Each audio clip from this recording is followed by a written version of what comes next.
The night sun. Mutter walked beneath a brilliant afternoon sun, the warmth pooling over his shoulders like a soft blanket.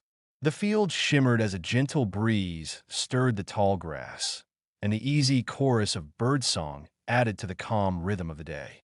There was a brightness about him, the kind that came naturally to someone who had rarely known hardship. With an effortless stretch, he looked toward the sky and murmured that if every day stayed like this, he could be happy forever. As he wandered along the sunlit path, he nudged a pebble with casual cheer until his toe struck a hidden rock. A sharp pain shot through him, and he let out an involuntary screech, the kind only true surprise could pull from a person. The sting throbbed up his foot as he crouched down, trying to maintain some dignity. From the bushes nearby, a girl emerged with concern in her eyes. She asked if he was all right, noting that the sound he made was hard to miss. Mutter tried to brush it off, muttering that he had kicked a rock, nothing more. She examined his foot with mild amusement and joked that the rock seemed to have fought back. Her tone was light, teasing but kind. Finding her funny, Mutter asked if she wanted to walk with him to the park. She smiled softly and agreed, stepping beside him as they followed the warm path together, sunlight wrapping around both of them as if welcoming a new connection.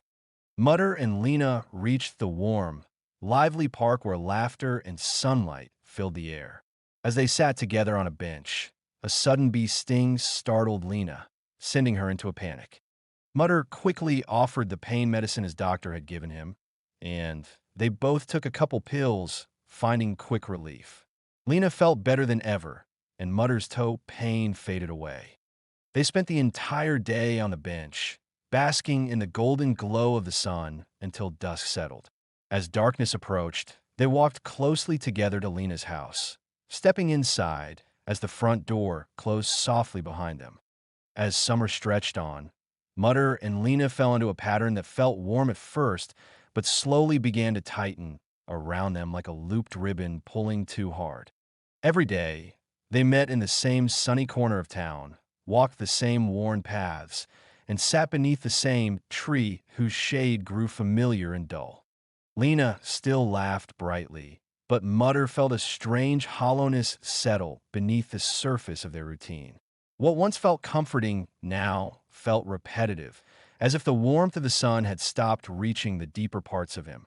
He tried to ignore the quiet unease, but each day the feeling grew a little heavier, hinting that something in their perfect pattern was beginning to crack. As the days went on, Mutter began to notice small shifts in how Lena moved through the sunlight. At first, it was just little things. She waved more often at people passing by, paused to talk to other friends, and lingered a bit longer when someone new joined them at the park. The sun still wrapped them both in the same bright glow, but Mutter often found himself standing slightly off to the side, watching Lena's laughter drift toward other faces. She seemed to shine a bit differently around them, her smile wider, her eyes brighter. He told himself it was nothing, that she was just friendly, but a tightness grew in his chest each time he realized he was no longer the only one basking in her easy warmth. The routine they shared remained, but it felt less like a world of two and more like a place where he could be gently pushed to the edge without anyone noticing. One evening, as the sun dipped lower than usual and the sky turned a soft orange, Mutter sensed that something final was waiting in the quiet between them. Lena's smile did not quite reach her eyes, and she kept glancing away, as if searching for words in the fading light. They sat together out of habit more than ease, the familiar bench suddenly feeling like borrowed space. Finally, Lena drew in a shaky breath and told him, gently but firmly, that she was not in love with him. Her voice was careful, almost apologetic, but the words still landed like a shadow over his chest.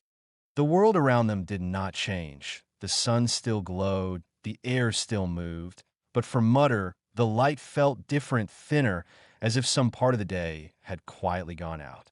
He nodded, not trusting his voice, realizing that the warmth he had wrapped his heart in was never truly shared in the way he had hoped.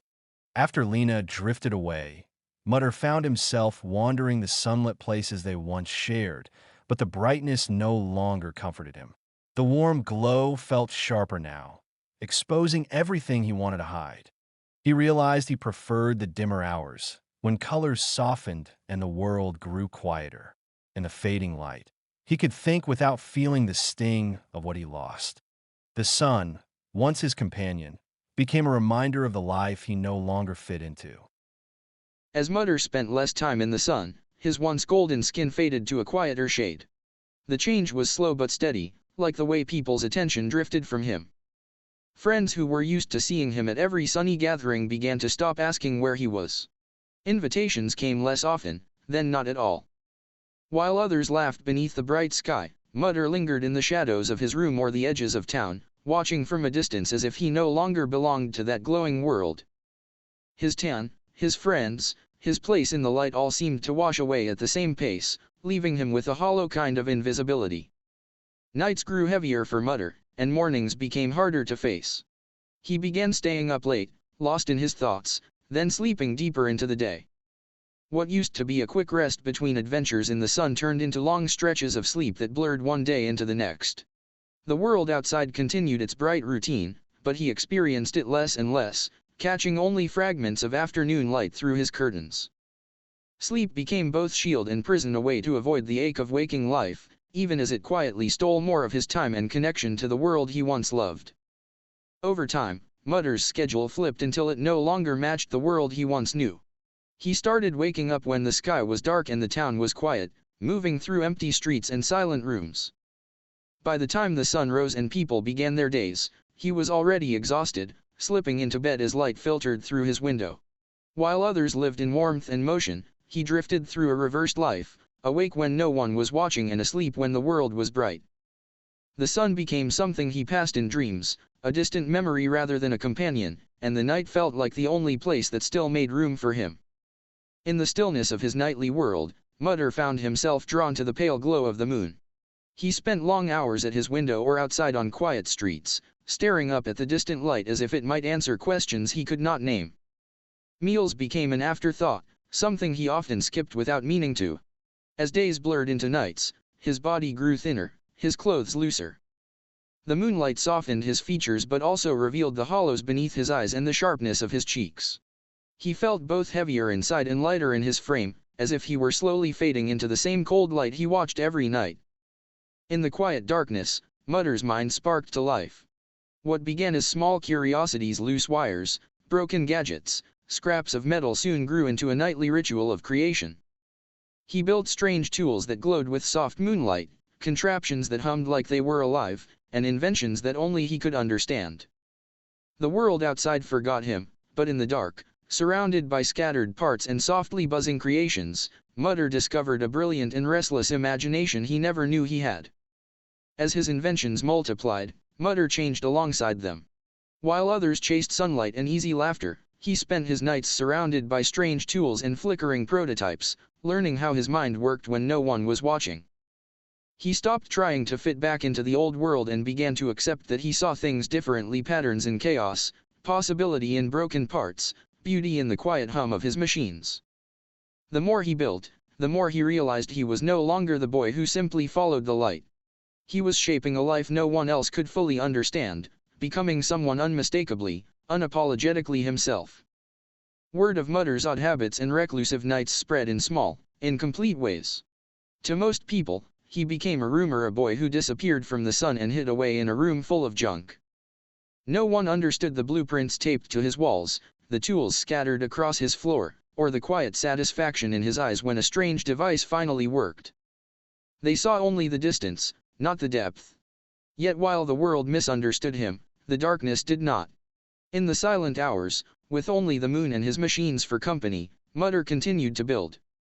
Every new invention was a language only he could read, proof that even if no one else understood his path, it still mattered.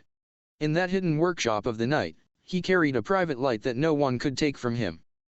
After countless nights spent building in the dark, Mutter felt a quiet pull toward the world he had left behind. One morning, instead of closing the curtains and lying down to sleep, he hesitated. His room was cluttered with inventions that hummed and flickered softly, each one a piece of who he had become. Taking a deep breath, he stepped outside as the sun was rising. The light felt unfamiliar on his skin, too bright, too sharp, but beneath the sting was something gentler, the sense that he was not the same boy who once depended on the sun. This time, he walked into the daylight carrying the weight of his nights with him, and that made the brightness feel different, less like a demand, more like an invitation.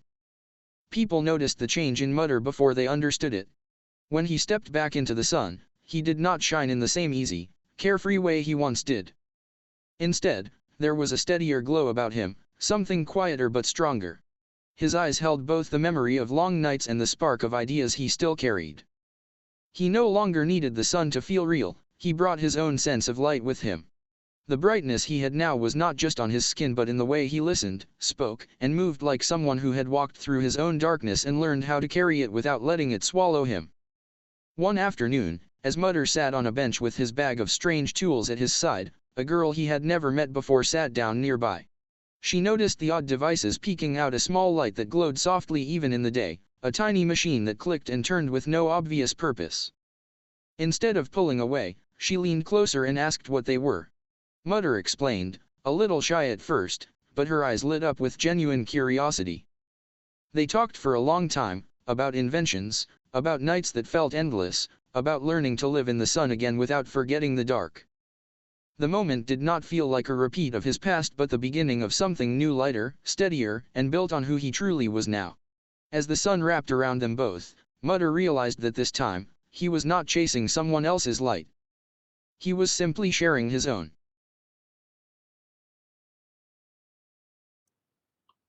Alright, I'm gonna do something weird.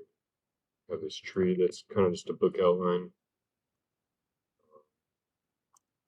There's this weird bug earlier, so I was pasting all the notes twice at the same time. But what I'm gonna attempt to do now is tell the tree to go into B mode, and I'm gonna tell it to act like, to give me control and to like, you'll see what I tell it. Okay, so this is what I'm gonna do.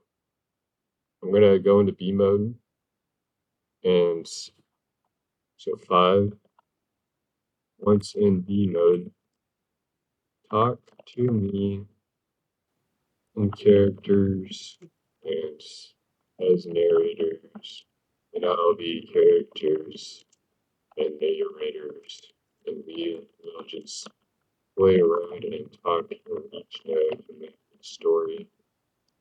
And at the end of each one, when one of us decides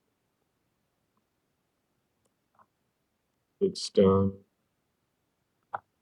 you will summarize what we've talked about into story form with proper analytic syntax, and then we will move on till the story is done. Yes, yes I do. See, so when you enter B mode, set whatever context you want. Not crap. She squints at his foot. Yeah, looks like it fought back. You're kind of funny. Wanna go to the park with me?